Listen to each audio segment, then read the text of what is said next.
서울광역방송센터입니다. 4파전으로 전개되던 22대 국회 전반기 국회의장 경선이 6선 추미애 전 법무부 장관과 5선 우원식 의원 간 양자 대결로 압축됐습니다. 이재명 더불어민주당 대표의 좌장으로 불리는 정성호 의원이 어제 오후 1시 기자들에게 국회의장 경선 후보직을 사퇴합니다라는 문자를 보내며 전격 사퇴했고, 역시 이재명 대표의 핵심 측근인 조정식 의원도 추미애 전 장관과 단일화 형식으로 후보직을 사퇴한 건데요. 행간에 담긴 함의, 여의도 초대석 정치구단 박지원 전 국가정보원장과 함께 짚어보겠습니다. 원장님 어서 오십시오. 네, 안녕하세요. 정치구단 얘기할 때마다 저 궁금한데 이 얘기는 누가 제일 처음 한 건가요? 그런데 글쎄요, 저도 잘 모르겠습니다만은 방송가에서 또 언론에서 그렇게 붙여주기 시작해가지고 어느 순간 정치구단이 돼 계신 건가요? 어떻게 됐든 네. 김대중, 김영삼, 김종필 정치구단으로 불리던 이 삼김은 가셨고 유일한 생존자이기 때문에 기쁘기도 합니다. 현존하는 유일한 정치구단이신 거네요. 그 사람들이 원장님도 국회의장 경선 나오나 상당히 관심이 많았는데 페이스북 통해서 불출마 선언을 하셨는데 고민은 좀 하셨었나요? 어땠었나요? 고민했죠. 그래서 그 등록 마지막 날 사실 이재명 대표하고 오찬을 하면서 여러 의견을 나눴습니다. 그래가지고 제가 얘기를 들어보고 지금은 제가 나설 때가 아니다. 그래서 정리를 했습니다. 지금은 저는 그 이재명 대표가 솔직하게 저에게 말씀해 주신 것에 대해서 굉장히 감사하게 생각합니다. 지금은 제가 나설 때가 아닌 거는 뭐 다음에는 다른 때에는 나서겠다는 말씀. 그거야 뭐 정치가 생물이니까 잘 모르죠. 앞서 정성호 의원 의장 후보직 사퇴 문자 얘기를 했는데 그 문자를 보니까는 그간 성심껏 도와주시고 지지해 주신 분들께 진심으로 감사드리며 죄송하다는 말씀 올립니다. 뭐 이렇게 문자를 보냈던데 뭔가 느낌이나 뉘앙스가 뭐 온전히 자의로 사퇴한다 뭐 그런 느낌은 아닌 것 같은데 어떻게 보시나요? 어떻게 됐든 명심과 당심은 추미애 당선인에게 있는 것 같아요. 그렇기 때문에 정리가 됐고 차라리 이렇게 정리를 하려면은 본래 정치는 소통해서 조정하는 거예요. 조정식, 정성호 의원이 저처럼 불출마를 했으면 참 좋았을 건데 모양새는 좀 구겼다 이렇게 생각하고 어제 제가 해남안도 진도에서 올라와 가지고 저녁에 CBS 사장 자제분 결혼식에 가서 정성호, 조정식 두 분을 조우를 했어요. 뭐라고 제가 그랬죠. 이게 뭐야? 그러려면 내가 나왔지 라고 했는데 뭐 명심과 당심이 추미애 당선인에게 있다고 하면은 그래도 아니 근데 뭐 조정식 의원이나 뭐 정성호 의원이나 말씀하신 명심이 추미애 전 장관에 있는 거를 애초에 몰랐던 건가요? 아니면 중간에 이재명 대표의 마음이 약간 바뀐 걸까요? 뭐 어떻게 봐야 되나요? 솔직히 국회의장 후보로 나온 사람들이 다 명심팔이한 건 사실 아니에요? 그렇기 때문에 저처럼 친명도 비명도 아닌 그리고 친민인 저는 그래도 이재명 대표와 얘기를 나누어 보니까 결론적으로 얘기를 하면은 지금 내가 나설 때가 아니다 하는 생각이 들더라고요. 그렇게 정리를 하게끔 만들어준 이재명 대표에게 거듭 감사의 말씀을 드리면서 저는 이렇게 할 바에는 차라리 처음부터 그 명심의 소재를 좀 또 측근들이기 때문에 밝혀줬으면 혼란스럽지 않았을 것 아닌가 이런 아쉬움을 가지고 있습니다. 지난주에 추미애 전 장관이 여기 여의도 초대석 와서 이재명 대표랑 뭐 충분히 교감하고 출마를 하는 거다 그렇게 말씀을 하던데 그럼 교감이 그 전부터 있었기는 있었던 모양이네요. 뭐 추미애 전 대표가 교감이 있었다고 하면 있었겠죠. 근데 지금 정리라고 말씀을 해주셨는데 이재명 대표가 뭐 사실상 정리를 한 걸로 봐야 되는 것 같은데 왜 추미애 전 장관으로 정리를 했을까요? 그러면은 그건 뭐 자세히 모르지만은 네. 이재명 대표나 박찬대 네. 원내대표도 당심이 음. 민심이 네. 거기에 있다 하는 것을 강조를 했고 네. 그렇게 했을 때 괜히 당내 경쟁으로 소모적인 정쟁이 나올 수 있지 않느냐. 이걸 정리를 한 것은 저는 정치니까 잘했다고 봐요. 네.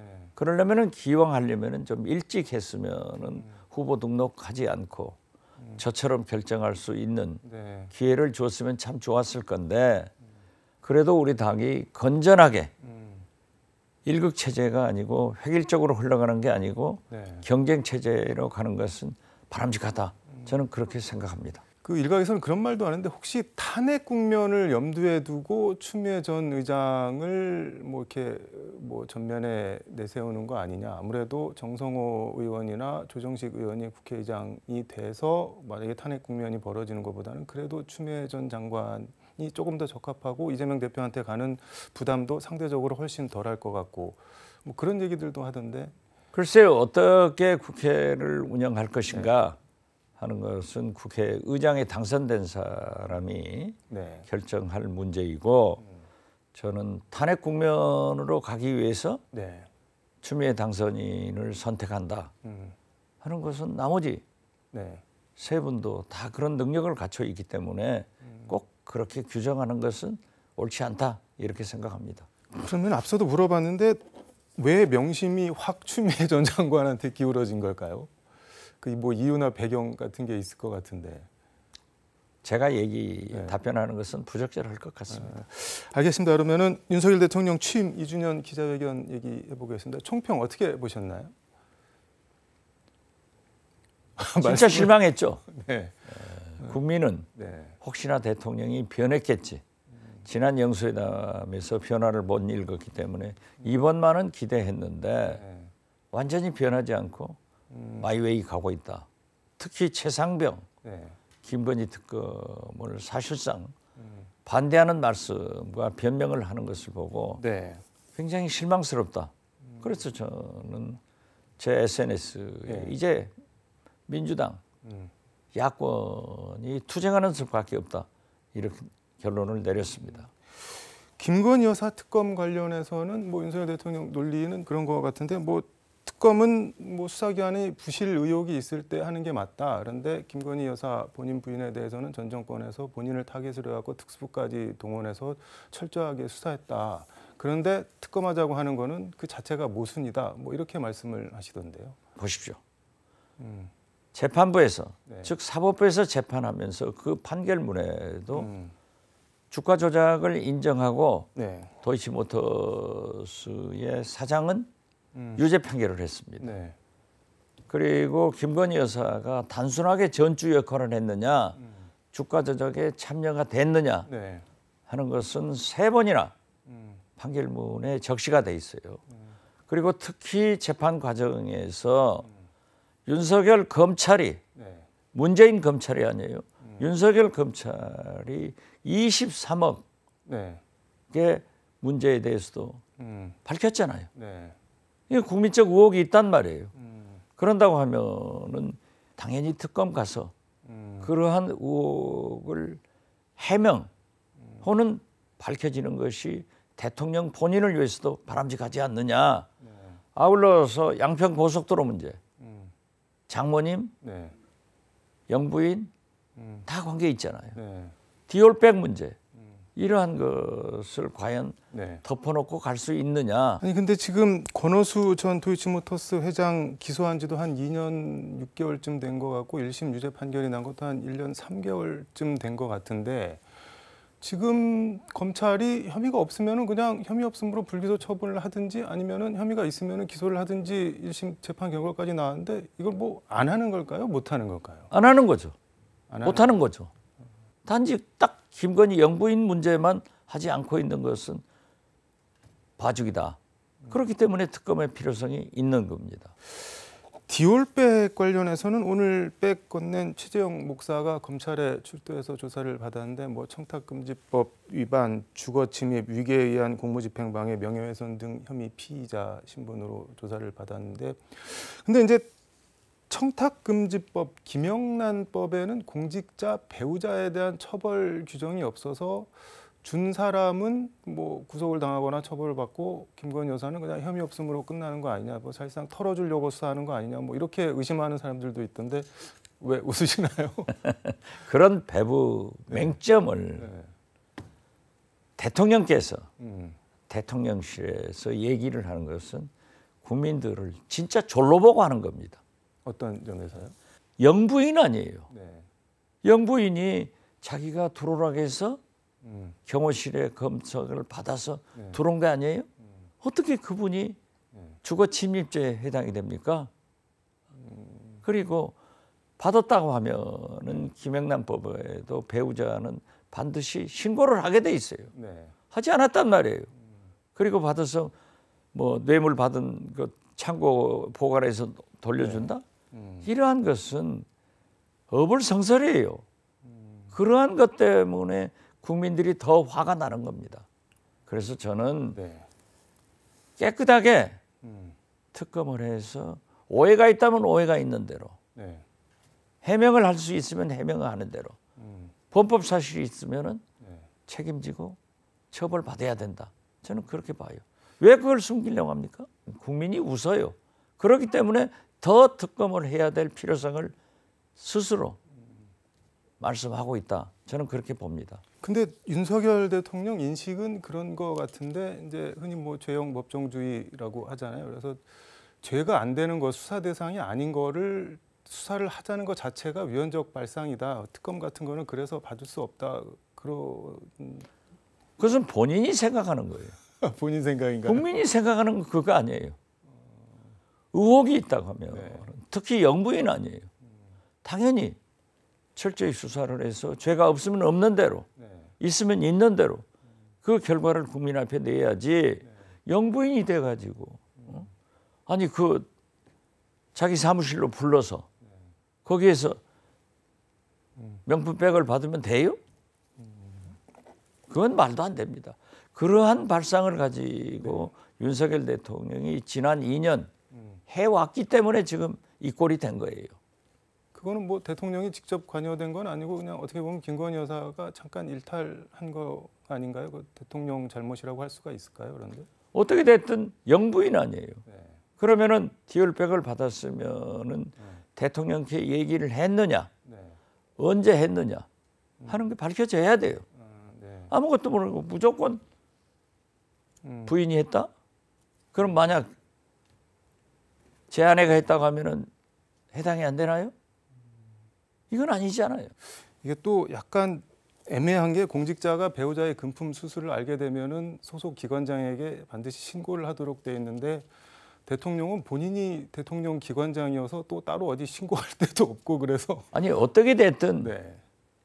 그 사실을 알았느냐 못 알았느냐도 우리 국민들은 알았다 이렇게 생각하는 거고, 대통령은 몰랐다 하면은 조사를 해봐야 할 거 아니에요. 그 처벌 여부를 떠나서 사실관계를 그렇죠. 밝혀야 된다. 지금 현재 김건희 여사가 도이치모터스 주가 조작이다, 네. 양평 고속도로다, 디올백 문제다. 이게 조사를 해봐야 이 법이 있는지 처벌의 가치가 있는지를 알게 되지. 네. 무조건 없다 하는데 국민들은 다 있다. 네. 이러한 것을 영부인이기 때문에 더 철저하게 의혹을 해명하고 사실을 밝혀야 된다. 죄가 있으면 감옥 가야죠. 지금 뭐 여권에서는 영부인인데 그 정도를 가지고 조사를 해야 되냐 이렇게 얘기를 하는데, 거꾸로 영부인이어서 더 철저하게 조사를 해야 된다는 말씀입니다. 당연하죠. 도덕적 기준은 영부인이기 때문에 더 철저히 적용돼야 되는 거예요. 국회가 야당이 제대로 투쟁해야 대통령이 변한다고 페이스북에 적으셨던데, 지금 뭐 윤석열 대통령이 뭐 크게 안 바뀐 거는 그럼 야당이 제대로 싸움을 못해서 그런 건가요? 전혀. 네. 대통령이 지난 영수회담 후나 취임 2주년 기자회견을 보면 안 바뀌었잖아요. 네. 그렇기 때문에 국회가 할 수밖에 없다. 대통령이 거부권 행사하면은 네. 그냥 강 건너 불난 것처럼 불구경만 하는 것. 이런 무기력한 민주당이 돼서는 안 된다. 아니 근데 현실적으로 그렇기 대통령이 때문에 지금 우리 네. 국민은 이번 총선을 통해서 네. 범야권에 192석을 준 거예요. 네. 그렇다고 하면은 윤석열 독주 정권에 대해서 국회라도 재구실을 해서 투쟁하자. 저는 그것을 얘기하는 겁니다. 뭘 어떻게 투쟁을 해야지 대통령이 바뀔 수가 있나요? 바꿀 수가 있나요? 그런데 국회나 뭐 민주당이 대통령을? 이미 민심은 네. 범야권의 민주당에 손을 들어준 거 아니에요. 그렇기 때문에 민심대로 할 수 있도록 국민과 함께 투쟁을 해서 대통령을 압박을 해가지고 최상병 특검, 김건희 특검을 이루어내자 하는 거예요. 지금 물가 문제만 하더라도 굉장히 어렵잖아요. 자, 보십시오. 네이버, 라인 문제를 가지고 이렇게 떠들어대니까 겨우 정부에서 지금 미동하고 있더라고요. 물가만 하더라도 살아갈 수가 없습니다. 지금 동네 식당 가보십시오. 안 돼요. 그러면 이 고금리 체제에서 어떻게 해야 될 건가? 이건 국회에서 해나가야 된다. 윤석열 대통령이 100번 거부권 행사하더라도 1000번 국회에는 해야 된다. 저는 그렇게 생각해요. 일본 네이버 이 라인 야후 사태 이거 관련해서 페이스북에 왜 일본 행태에 찍소리도 한번 못하는가? 일본 앞에만 서면 왜 작아지는지 의문이다. 뭐 한일 정부 간에 모종의 거래가 있는 것 아니냐는 얘기까지 나온다는데 이 무슨 말씀인 건가요? 이건? 그렇잖아요. 윤석열 대통령은 한일 관계 정상화를 위해서 자 위안부, 강제징용, 우리 역사를 일본 기시다 총리에게 팔아먹었어요. 더욱이 우리 국민의 건강 문제가 생기는 후쿠시마 핵 오염수도 끽소리 못하고 방류함으로써 우리에게 어떤 피해가 올려는지 지금 위험에 처해 있잖아요. 그런데 지금 보십시오. 적성 국가이면은 뭐 중국이다 이런 게면은 안보 차원에서 그러한 일들이 벌어질 수 있습니다. 그렇지만 우방 국가인 일본에서 일본 기업들은 우리 한국에서 자유스럽게 경제 활동을 하면서 왜 우리 네이버가 라인 문제는 그렇게 강제로 철수시키느냐? 이것도 가만히 있으니까 저부터 페이스북으로 항의를 하고 민주당에서 문제를 하니까 이제 움직이더라고요. 그래서 사도광산 문제도 아무도 얘기를 하지 않고 있기 때문에 제가 그 문제를 부각시키는 거예요. 이거 역사도 팔아먹고 경제도 팔아먹고 자존심도 팔아먹고 윤석열 대통령이 왜 일본의 앞에만 쓰면 작아지는가? 왜 그렇게 할 말을 못하는가? 왜 직소리를 못하는가? 이거 따지는 것은 야당으로서 당연한 것 아니에요? 그래서 저는 다시 한번 말씀드리지만은 외교라고 하는 것은 상호주의거든요. 만약 네이버가 불이익을 받으면은 일본 기업에게도 우리 한국에서 불이익을 줘라 이거죠. 그리고 사도광산 문제는 문재인 정부에서 등재하려고 하는 것을 유네스코 외교를 통해서 취소시켰단 말이에요. 그런데 다시 이걸 해도 우리 한국 정부가 양해한다? 이건 역사에 대한 부정을 하고 있지 않냐. 그래서 저는 문재인 대통령이 정신 똑바로 차려야 된다. 죄송합니다. 윤석열 대통령이. 근데 갑자기 김수희 씨 노래 애모 가사가 생각이 나요. 그렇죠. 왜 그대 앞에만 서면 작아지는가? 왜 작아진다고 보시나요? 그런데 모르겠어요. 친일 사상이 그렇게 철저한지 모르지만은 윤석열 대통령이 이러면은 이렇게 외교하면은 나라 망해요. 지금 경제도 물론 여러 가지 이유가 있겠지만은 중국과의 외교 관계, 우리가 러시아, 미국과 일본 일변도라고 하면은 거기에서라도 받아와야 될 것 아니에요. 아무것도 받지 못하고 이렇게 패배한다고 하면은 이건 아니죠. 알겠습니다. 오늘 말씀은 여기까지 듣도록 하겠습니다. 고맙습니다. 네, 감사합니다. 지금까지 서울광역방송센터에서 박지원 전 국정원장과 함께 전해드렸습니다.